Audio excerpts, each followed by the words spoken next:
Welcome. In this PowerPoint, we'll be talking about the concept of justice ethics, which has become very popular of late. It was advocated by Aristotle with the famous phrase that equals should be treated equally and unequals unequally. We'll delve into what that means in a moment. But the basic moral question that we'll be wrestling with justice ethics or fairness ethics is how fair is an action?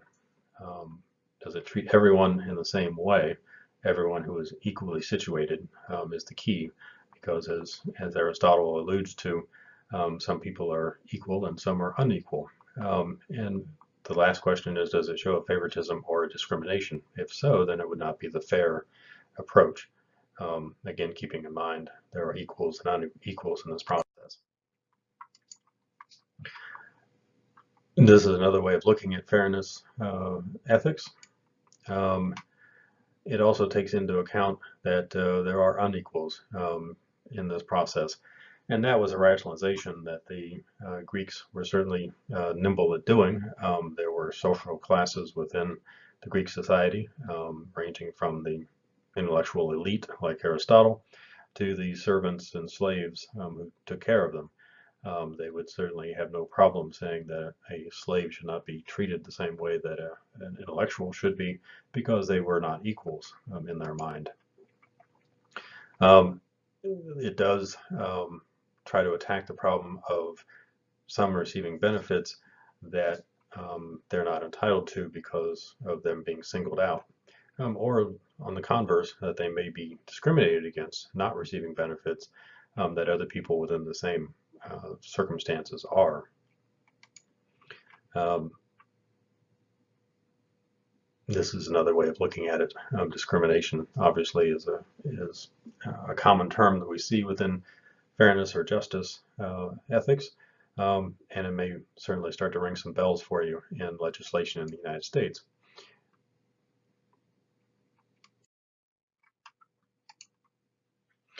This is another way of looking at what is fair, what is just. First component that is important is looking at the group. How do we define the group? If it is all people who work at McDonald's, then that we can define, okay, are they being treated equally or not equally? Is that group being defined as all white males?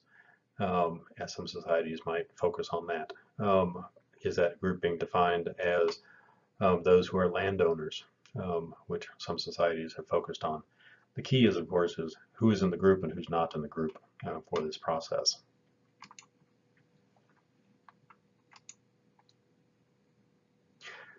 And this again comes back to look at morally relevant differences. That is important because almost every society has a way of distinguishing between classes. Some classes are one is born with, or it might be the caste system in Hinduism or in India. It may be something that one can move between classes, whether that is based on income, based on toys you own, and maybe based on who you know. How do you define what is morally relevant? Is race a morally relevant distinction? In the U.S., we would say no. Is where one is born morally relevant? In the U.S., again, we would say no. Is one's physical abilities relevant? That's a bit more of a nuanced conversation to have. But we have certainly imposed some very strict regulations or statutes related to physical abilities. So this looks at another aspect of how one distributes fairness and justice. One can look at, is everyone entitled to the same opportunities? Here in the U.S., we would certainly advocate that. Is everyone entitled to the same wealth? I think many in the U.S. would argue that's not necessarily the case.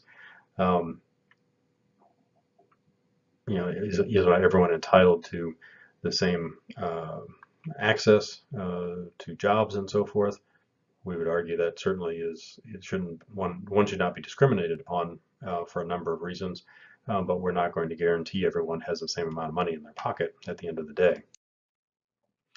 The advantage of fairness or justice ethics is that it is easy to codify. The Americans with Disabilities Act, fair labor laws, um, the laws that we have in place that require that men and women be paid equally.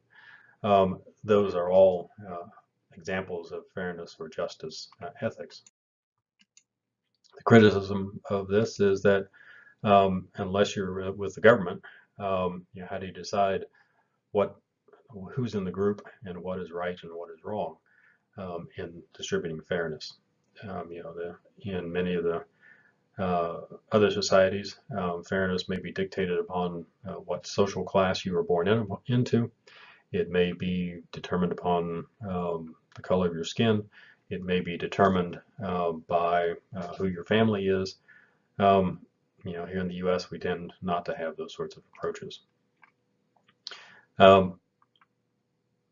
When can an individual disagree with the government, and what do they do about it? And are we talking in fairness about the opportunities to be successful or to have health care or whatever the other opportunity we may be talking about? Or are we talking about the actual bestowment of good health? Are we talking about the bestowment of a living wage? Those are fundamental issues to be dealt with. And the flip side is if you are positioning everybody at the same, whether that's the starting line or the finish line, that's going to impose a burden upon some who are already at an advantage. This is a kind of a picture that might sum it all up for us. In the U.S., we've been very focused on trying to give everyone the same opportunities, whether that is in employment, in access to social institutions, transportation, you name it. We have tried to take down barriers and distribute justice. The term you probably are familiar with is social justice.